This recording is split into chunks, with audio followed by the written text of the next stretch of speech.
Jennifer Bauer. I'm an orthopedic surgeon, pediatric spine specifically at Seattle Children's, and I'm very excited to have the opportunity today to interview Dr. Laurel Blakemore. As many of you guys know, she is a well-known spine surgeon. She is a SRS leader. She was the first female elected officer, currently Secretary and Governance Council Chair. She has been a orthopedic pediatric division chief many places. She's been a Shriners Endowed Chair, and now she's CEO of the Pediatric Specialists of Virginia. And if I counted correctly on the website, that covers 19 specialties and 117 providers. So I'm very excited to have the opportunity here and welcome Dr. Blakemore. Thank you very much. I appreciate it. It's great to be here. To get started, I just wanted you to start, and could you explain how you found your way specifically to spine? You know, I kind of took a crooked path in general. I think on my way to orthopedic spine surgery and to pediatric spine surgery, I knew I wanted to do something surgical, and then was kind of thinking about a couple different sort of specialties in surgery, pediatric orthopedics. When I decided on pediatric orthopedics, I wasn't sure about academics. I wasn't sure that was for me. I was thinking about doing sort of a private practice model where I was going to work back at University of Michigan, but be on faculty, but be doing some private practice general peds. And I really was a little too intimidated by spine, I think, initially. But by the time I finished my residency and had already got my fellowship, I was like, yeah, that's really the interesting, fun stuff. I mean, and similarly with early onset scoliosis, it was kind of the most challenging, had the most unanswered questions. So by the time I did my fellowship at Case Western, by the time I was going to stay on faculty there, because one of the mentors there, Peter Scholes, left, I was already sort of heading that direction. And then within a couple of years of my practice starting, probably similar to you, I ended up focusing more on complex and early onset scoliosis. But it was a little bit it wasn't necessarily what I thought what I was going to do as a medical student, that's for sure. It's both exciting and scary to find out that what we still have unanswered questions for is the early onset. It continues to be what draws a lot of us, I think, there, and trying to answer the unknown questions. So hopefully we're getting somewhere.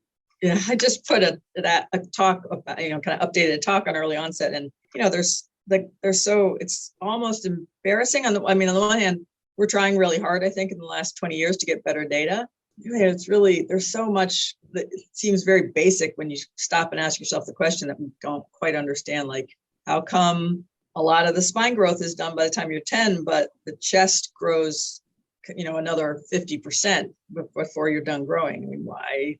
How does that happen? We've tried to look at some of that with Dr. Eric Barnia and Rick Schrenn, and I did some studies on a big bone collection in Cleveland, just looking at how the ribs change and grow and shape, what their shape's like. But all of that's a little, just is a little bit of a black box still, including what's in the black box, which is, of course, the heart, the lungs, and all those things that we're really understanding we need to be protecting most of all, not just the shell on the outside. So we're definitely making progress, but it's challenging. And part of it's challenging because they're little kids that are going to be in their prime physically, or prime of their life, when we're like done.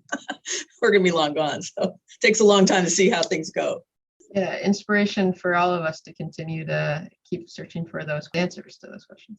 And I can say I've been in that basement of the Heyman Todd collection, so I know exactly what bone collection you're talking about. It's a unique opportunity there. It's really creepy and really cool at the same time. Yes. How about your pathway to leadership? Was that similarly kind of bounced around, or did that feel like a clear path for you as well? No, I think similarly, my focus just kept changing as I went. As I say, I wasn't necessarily committed to academics initially. And I would say I still feel like, I'm still not, basic science is not something I really put enough investment in when I was in med school and, undergrad. So I always feel a little insecure, I think, about that level of research. But the reason I think I went that direction were kind of two. One is I really liked being a part of that, and I'm being a part of the group that was trying to answer the questions. And two, I think I was mentored by people that really supported that kind of curiosity about those questions. And so I think backed into academics because it was what was most interesting. So it's sort of the same as, spine deformity. I mean, if you were to make a choice for lifestyle or other reasons, probably those aren't the ones you would choose. But in terms of having a satisfying career and thinking about problems you really want to think about, I think that was the reason I went that direction.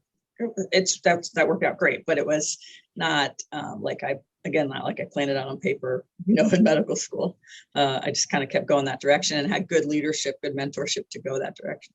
Do you think that someone has to then seek out a leadership position, or do you think leadership finds natural leaders? Is that who you are, and so you naturally elevated to these positions?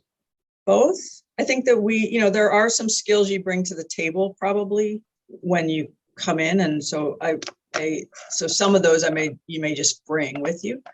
If you are interested in leadership, even if you're unconsciously interested in leadership and start to learn those skills, some coming into your career, that's obviously helpful. I also think anybody can become good at anything if they think they want to and start studying it. So that I didn't start to study it in a disciplined way really till this sort of the middle third of my career. Like the first 10 years, I didn't understand a lot of what it was to be a leader. I may have been kind of getting in those positions because I was super enthusiastic, but that's probably about all I was bringing to the table at that point, was that I was super enthusiastic. But then I started to understand, wow, this is just like anything else we can study and get better. I can study and read about this and get better. It's not all in my generation. I mean, I'm old, so we grew up in very much in a mentorship model that was like a preceptorship, right? Or an apprenticeship. You kind of learned by example. So I got to learn by example from some really great surgeons and leaders. But then the whole idea that you could also learn lots of other skills, not just by watching, but by other, learning methods, and was really important. And I just as an aside, got into adult learning, I think, through the orthopedic educators course that the academy used to do. I got on faculty for that for a couple of years.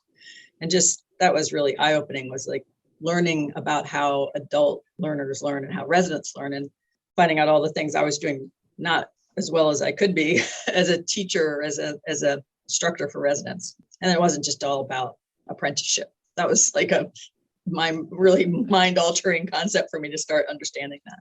And so I think I really changed my focus, my middle third of my career, to adult education in a broader sense, not just the way we've been taught. Yeah. Well, I'm very fortunate enough to be able to call you one of my mentors for a number of different reasons. Were any of your mentors female? And do you think it's important for us to have female mentorship, or is that kind of an overthought theory? I guess I would say that I think it's very important to have female role models. We can talk about why that is. I think that it's wonderful to have female mentorship. I had, for me, Fran Farley was my division chief when I started at Michigan. And she was probably my best female role model and mentor. I mean, she not only was a good surgeon and took really good care of patients, but she always tried to bring up the young women that she worked with to push us to get roles, push us to, do research projects, try to get tenure in Michigan, which, like Michelle Caird was someone that Fran mentored to, get through Michigan. They say Michigan eats its young. I mean, and in terms of tenure and promotion, that's how it was when we were starting out. And Fran was really instrumental in helping with her and me to get into those kind of positions. But I think that's the fact that she was a woman was really important to me, but she didn't need to be. And a lot of the other mentorship I got were from men that, because they were the only ones around. I didn't have a lot of other women in spine, particularly in spine, but even in pediatric orthopedics. So like Bob Hensinger, who was the chairman there, Tony Herring, people I didn't train with even. I just, probably just bugged them a little bit at meetings and went up and tried to meet them and, get involved with things that they were doing. Al Crawford, Dan Cooperman, who was one of my fellowship directors, who was just such a brilliant thinker. They were really important in my career. And I think if you look at that kind of group of leaders, they were very fair about women and underrepresented groups. I don't think they cared too much that I was a woman. They just wanted me to do my best and to be better and to sort of help them solve these problems. So I think picking mentors isn't necessarily about what gender or if it's the same type as you. It's great if you have that option, but it's not, I wouldn't say it's mandatory to be successful and to understand. Having a woman as a role model that plays a different role a little bit, like, because when young women, whether it's a medical student or a medical assistant in your clinic, or somebody who's working nights to try to go to nursing school, when young women see a woman in some authority or being successful in leadership, really important to be able to see that and say, gosh, I could do that. And then you can extrapolate it to whatever you're doing, whether it's you or you're going to exceed me in academic spine surgery, or the MA that's going to then go be an RM because she believes that she can. I think it's really helpful to have women in visible roles. It's, the sales reps that sell the implants that we use have said, like, cornered me once at a gathering, and we're like, you're our hero. And it's not because I'm a sales, it's just because they want to see a woman succeeding and being prominent in leadership in something in the field that they're passionate about. So I think that's kind of two different, that's a long answer to a short question, but. Oh, and it's an important answer, especially because, you've been on both sides of this. You've been a mentor and a mentee. I wonder, what do you think about the argument that some women make that we shouldn't really be drawing attention to ourselves as a female spine surgeon, or women surgeons? We should just be surgeons. We should be spine surgeons. Are we placing unnecessary qualifiers on us when we have Women in Spine Day or different focuses specifically that are kind of gender based? I think the short answer is it's good. The longer answer is it's like many things, there can be a little bit of a pendulum swing sometimes. So I would say in my career, I was probably over rotated to really being hyper aware of not hiring women, because men would literally, like older men in leadership, I won't name names, would come up and say, oh, hey, how's it going at Children's? You getting that all girl team ready? Like, it's like, I have about 40% women on my team at Children's. It's not like I'm specifically hiring women. And so I was very aware of not looking like I was pushing that agenda. Maybe maybe that was not the right answer. Maybe I was overly, not critical, but like looking at women in those positions and saying, but I don't want to hire her because I don't want to look like that. I don't know that I did that, but I certainly was aware of feeling like that and not wanting to push myself as a woman leader per se. But in the second half of my career, I've just kind of decided, it's okay to promote in the sense that people network and promote people that are underrepresented, because it's something we need as a society, as a group of pediatric orthopedics, as spine surgeons. We need more representation of underrepresented groups. So if I think they're going to do a good job, then I feel less, I guess, worried about the optics of, hiring or promoting or getting a woman on trying to offer them up for a chair position or writing letters for them to get promoted.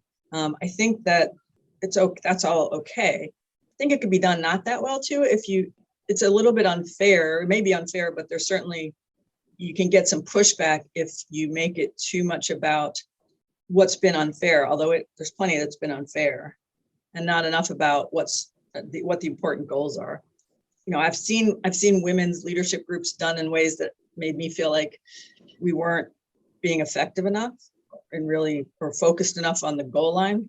But for the most part, I think it's a good thing to gain some strength and camaraderie from younger women and the other women in your field, because we have shared challenges that are unique to us, right? Unique to women, unique to underrepresented groups, and it's healthy and good to get together and talk about them and be represented as a group like that. It really helps us in a broader sense in the society. I don't mean society like, I mean SRS, for example. It really helps us to have women represented in a group, I think. And I think that's going well. I think we're doing a good job.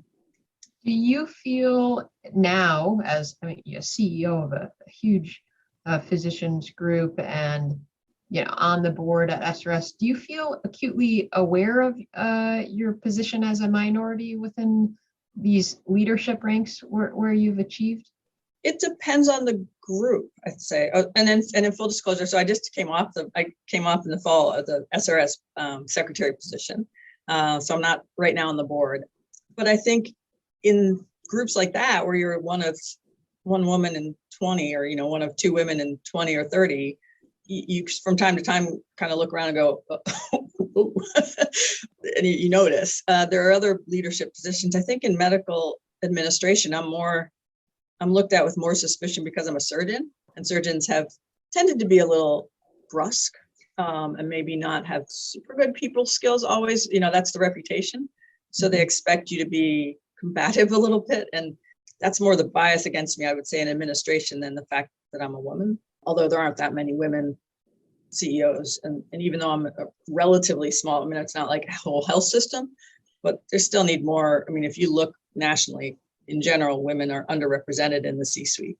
So I would say that I am conscious of it, but I don't feel like there's very many times that it is obvious that I'm being held back or held to a higher standard. I think in general, that has been the case for underrepresented groups, for sure. We all know that underrepresented groups have had to sort of fight a little harder and be a little better to get the same recognition. The numbers certainly support this underrepresentation. You published a JBJS article in 2003 showing that only 9% of the orthopedic residents were female. The update to that about 20 years later improved to 16 for residents. 16% were women, but we're still lagging behind the other surgical departments. They're different improvements in their cohort. And, I've long wondered what that means or how to frame that. And I think you do it really well in that article, explaining that if only 9% of the residents are female and medical school has 50% that's female, then we're missing out on the top percentage of applicants in this other half. And so we're not even drawing from perhaps the top tier of the applicants. Why is it? Why do you think it is? And so the numbers for spine are even smaller. Right now, the number of matched fellows, the highest in 2010 was in pediatrics, 25%, and the lowest was in spine, 3% for orthopedic surgeons that matched as women. Why are there less women in orthopedics? Why are there even less women in spine? Is it not appealing, or is it obviously it's appealing to us? Yeah, it's great, right? But it's like so obvious to us. But I think so. Two things. I think it's really hard to understand why there aren't women increasing in orthopedics as much as we would like in spine in the last 10 or 15 years.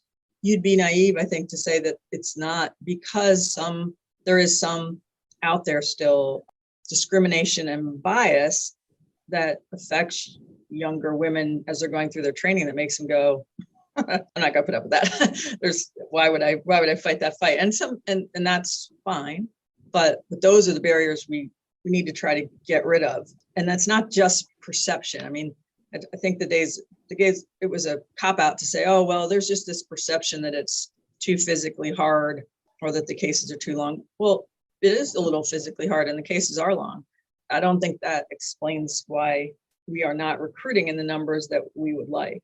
I think it's because there still is, whether it's conscious or not, bias that is coming from us as a group in terms of spine surgeons, that's being read by those medical students, fellows, and some of it's just flat out still.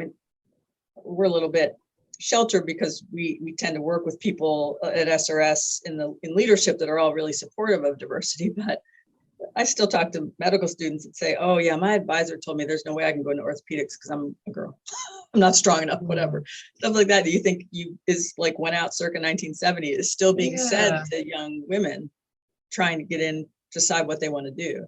Or you can't do it because you won't be able to have a family or whatever thing that is an old wives' tale, so to speak. That's probably sexist to say, an old, something we thought died out long ago. Really, it's not hadn't died out. We just don't see it because it doesn't happen to us now that we're a little farther along, I think. What can we as women do to try to promote spine surgery to other women? Well, I think that that's a reason to be more visible. I think that if you can go and give talks and be present I go to talk to like the Medical Women's Association, which is basically medical students and pre-medical student groups that are interested. I think that some of the initiatives that we have for training young women in high school and college, which I think you've been involved with, are really great to get them involved in science and including medical sciences and surgical sciences. It's really great. It's really interesting, and they're really fun patients to take care of, and we know it. We just need to, again, be seen in front of young people that are making decisions that are currently underrepresented, so that they know that, oh yeah, there's women doing this. There's women doing this and loving it and having families, and yeah, it's hard and physical, but that's all okay. To your point about the population that we're missing on, I mean, there's two really important reasons to recruit a group of people that look like the patients they serve. One is just what you said. It's like when we used to say, if you had to take call every other night, you were missing half the good cases. Well, if you're only recruiting from half the medical student population, you're missing half the good applicants. And so it's okay to actively put yourself in front of them and let them know that there are opportunities, I think. And second, the patients need to be cared for. They've talked a lot about this on, for instance, the Gladden Society. Patients that get care from a group of caregivers that represents them get better care. So we will give better care as a group of spine surgeons when we have better representation of the patients we're taking care of, meaning better representation of women and underrepresented groups. So I think that's the most important reason to do it, is that we'll be better surgeons and doctors.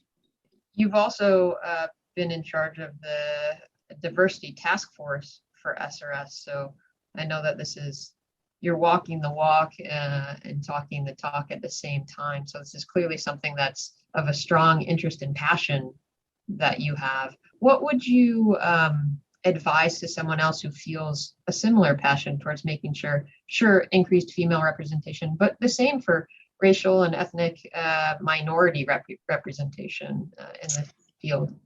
Yeah, I think that, again, I was probably a little under brave about being involved in efforts like that early on, or creating them, because I always, and I'm not saying this is correct, but I think I had the feeling, well, I got to get my foot in the door and kind of prove myself before I can take that on. And we women coming through that generation put up with a lot of hair raising injustices, I think, to get there, and just moved on. Because for me back then, if a woman, you could complain about harassment that you went through. It's sort of like what they say, well, why do women come forward so late? Well, because 30 years ago, if you'd come forward, yeah, you might have had your case heard, but you would never get any farther in orthopedics. They were just going to make sure that group of people back then was going to shut the door on anybody that was considered making trouble about that kind of issue.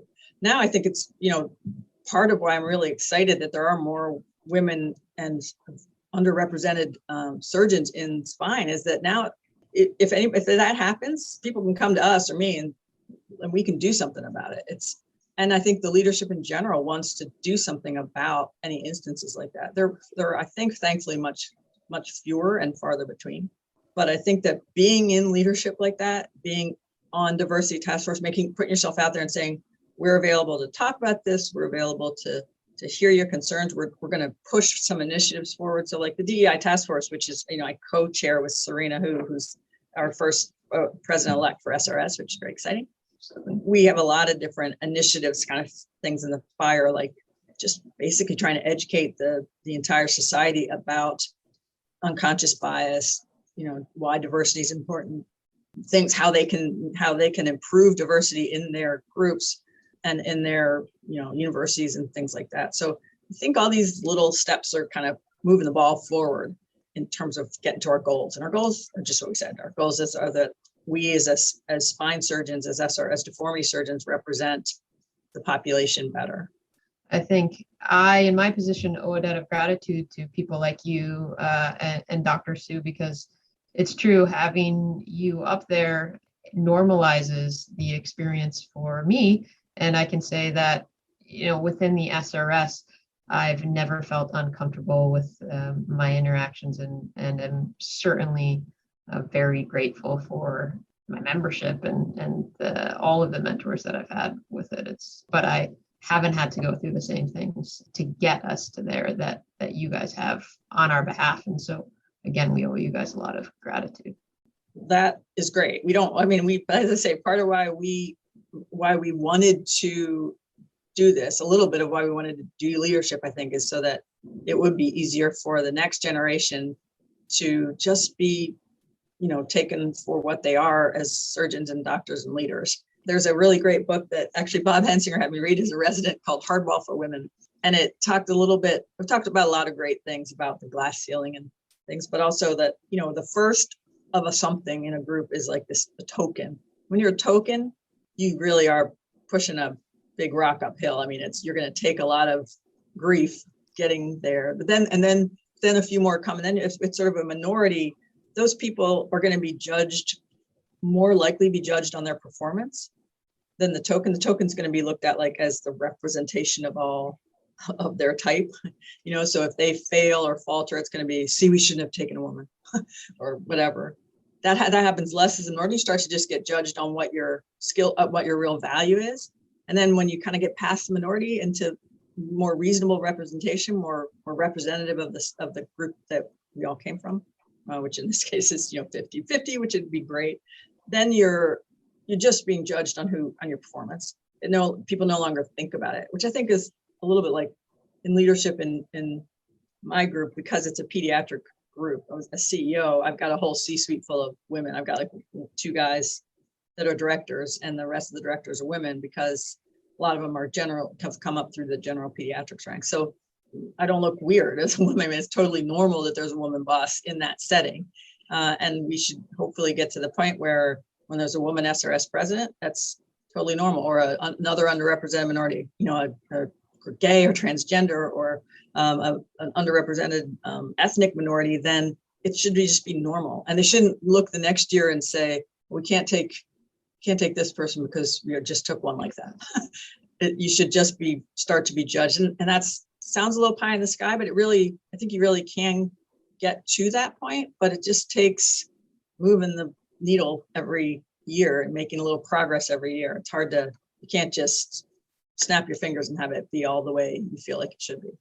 Do you feel an extra burden being then a woman in this leadership spotlight, or have you reached the point now where that's not always at the forefront?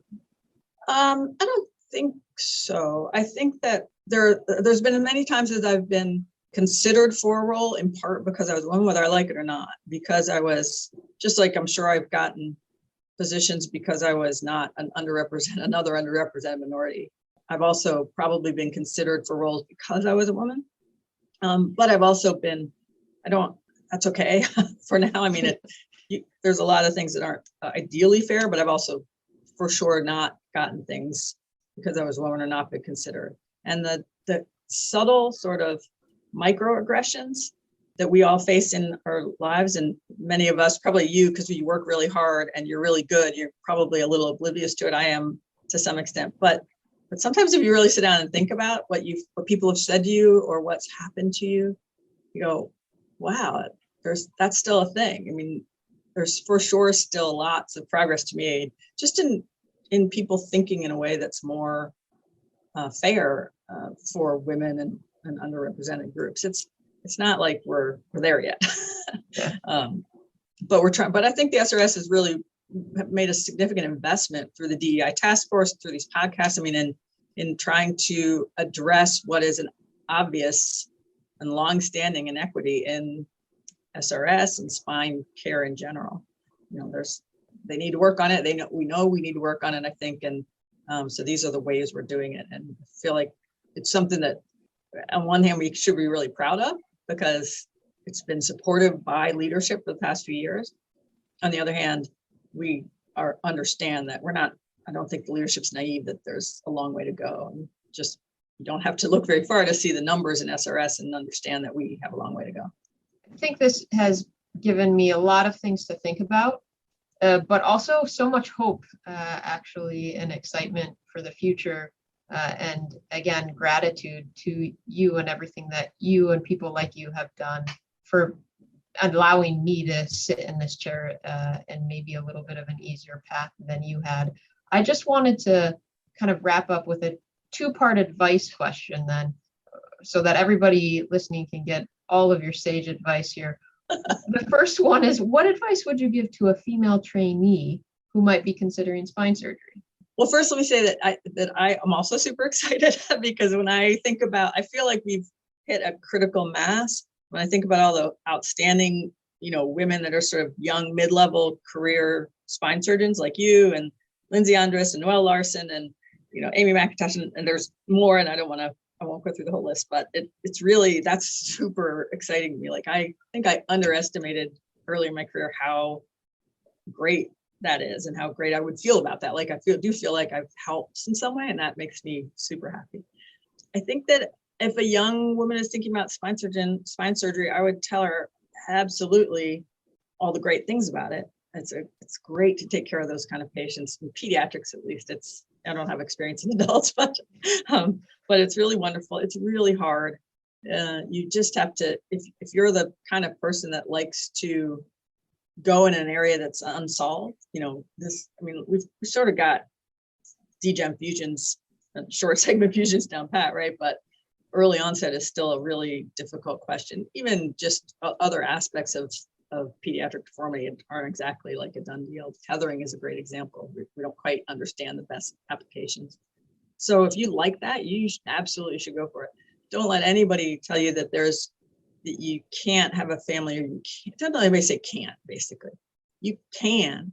But you also need to be realistic that any surgical career has sacrifices. And while it's great to have some flexibility, and we've gotten better about being more flexible about hours and childcare and all those things, it's a challenge. And when you've got a case to do and your partner's stuck in the OR, this happened this week. I was stuck in the OR. My partner, who has kids at home and had a nanny leaving, had this kid with a septic arthritis that had to be washed out. You gotta deal with it. There's it's hard, but I think it's totally worth it. I think that women that have had important careers and important family lives and raised children, they would all acknowledge that it's been really hard and really worth it.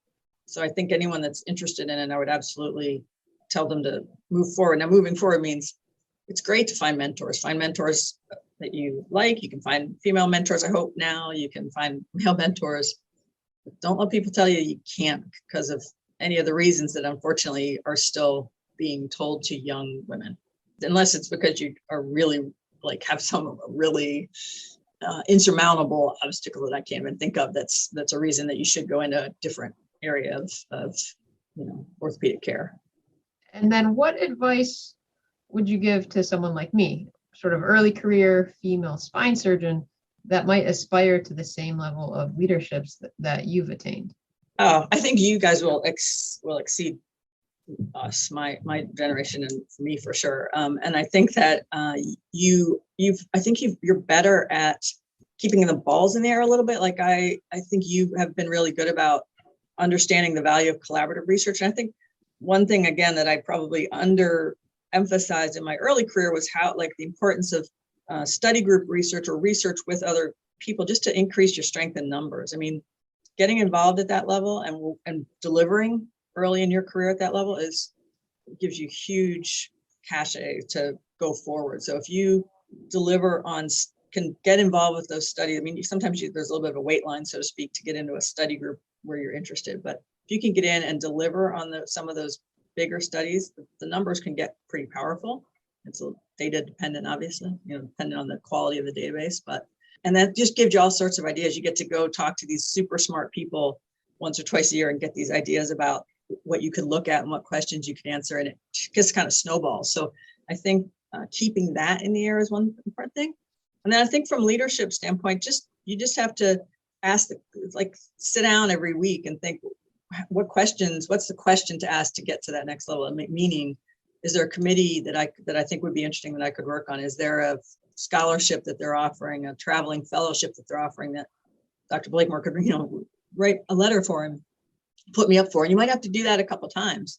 But most leaders are happy to help. I mean, they're really excited and it's an honor to have somebody as good as you ask for help to get a fellowship or to get promoted to the next level. So to just keep that going, we get so busy, especially when you're, in a super busy practice. Like you took on a huge practice and got really, really busy clinically and did massive cases early on.